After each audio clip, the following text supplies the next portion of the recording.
I'm going to have a lot I want to say. I just got done watching the Snyder Cut of Justice League. And as I've gone on record to say many times before, I know we like to sort of proclaim it as a win for the fans, but there is a lot of business element to it as well that they make, it's an opportunity to make more money and all that kind of stuff. So just getting that out the way. Now, I'm going to talk spoilers.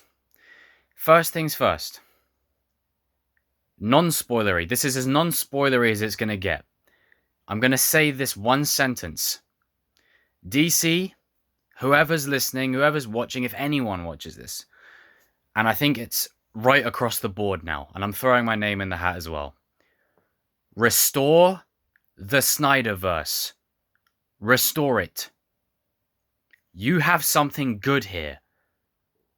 It is your own kind of formula. It has a lot of Marvel-inspired kind of formula in there, but this is your formula. And it worked. It worked for this. Now, do I feel like this would have worked in the cinema as a 4-hour release?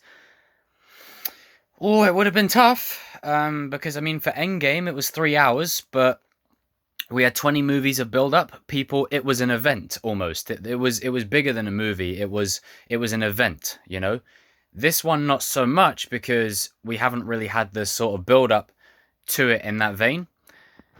But I think people would have sat through 4 hours. This is also now an event. But that aside,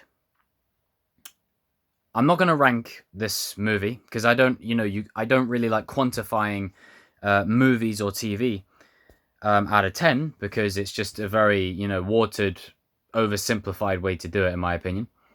But I'm going to say this. This was good. This was good. This was good. This makes that movie so redundant.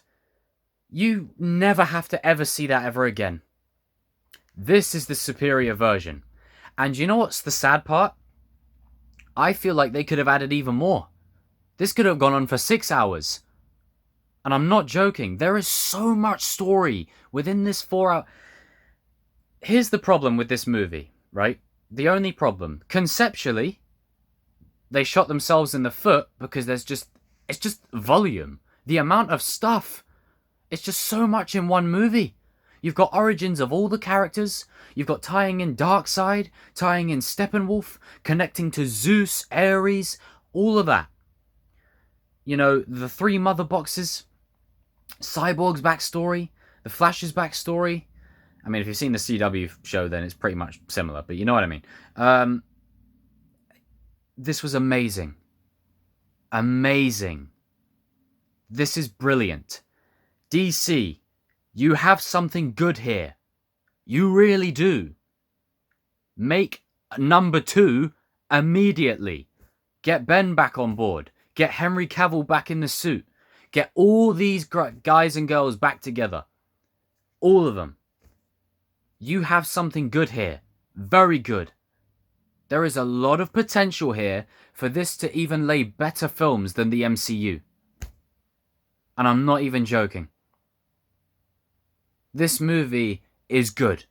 Very good. Perfect? No. Absolutely not. But it's good. It's very good. For a good ensemble movie, it's just so nice and fitting for the Justice League to get the movie that they so deserve after that train wreck that was the one that was released a couple of years ago. Forget that one. This one is the superior version. Now I'm going to talk some spoilers. If you haven't seen it, click off and just go watch it right now. Don't watch it on any dodgy streams. Sign up to a streaming service and support this. Support it. This was good. Very good. Very, very good. It exceeded my expectations. And I want more. I want more. There's good foundation here. Very good foundation. And that's about as non-spoilery as it's going to get. Now, in terms of spoilers, every single character, right, spoilers, every single character is so much better. I think Cyborg, without a doubt, is the star of the show. Cyborg's story in this is leaps and bounds above anything that it was in the Whedon cut. This right here, Cyborg is front and center. He's the heart of the story. Heartwarming scenes with his parents. Emotional, strong, uplifting, empowering. Beautiful stuff. The Flash, I've kind of seen it before with the show, but same principle, much better. Aquaman,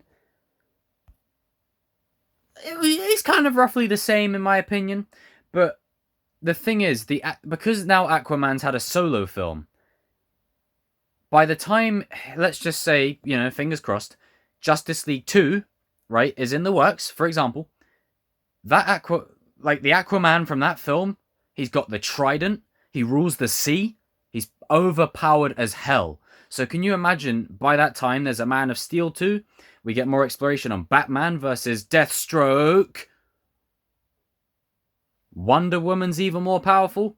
You got Shazam probably in the mix. You've got Martian Manhunter. I called it. I said it.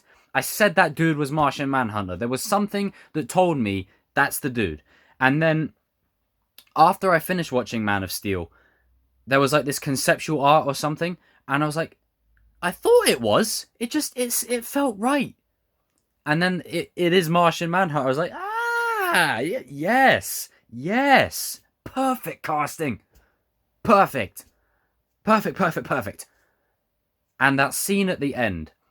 6 chairs. Right there. With room for more.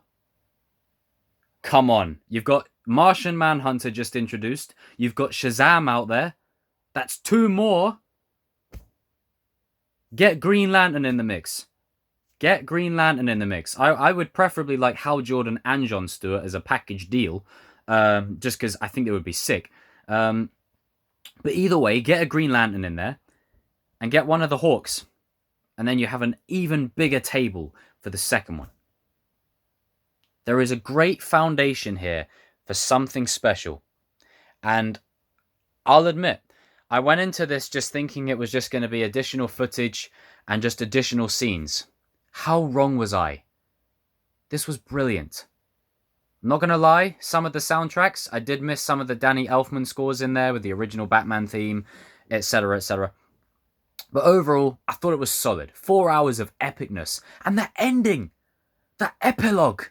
You've got Deathstroke, Mirror, Cyborg, Future Flash, Joker. I tell you what, that Joker, right, of Jared Leto's, that right there, bring that one back.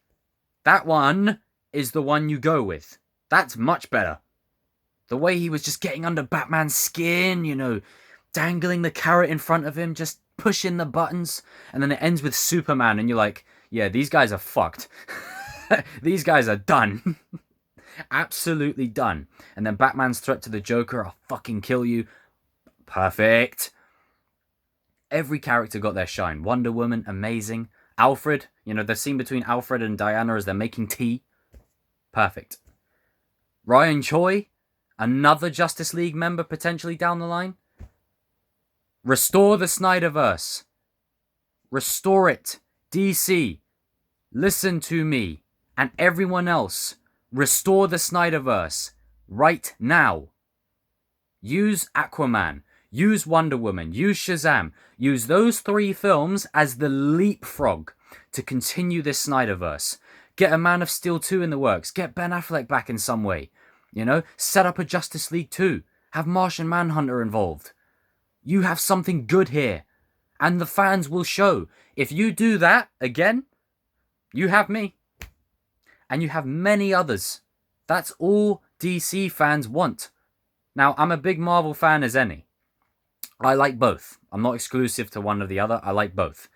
But DC, in my opinion, has some of the stronger characters and stories that can really give Marvel a run for their money. If they get it together. This is the foundation for that. Utilize it. You got Black Adam coming as well. Lots of potential. Utilize it, DC. And if you guys haven't watched it, and I've just spoiled you most things, then, well, that's your fault. But, oh, God, I'm going to end it with this, right? Aquaman stabs Steppenwolf. Superman punches him, and then Wonder Woman combo breaker. Guys and girls, leave your comments down below. I want to hear what you all have to say. It was good. It was really good.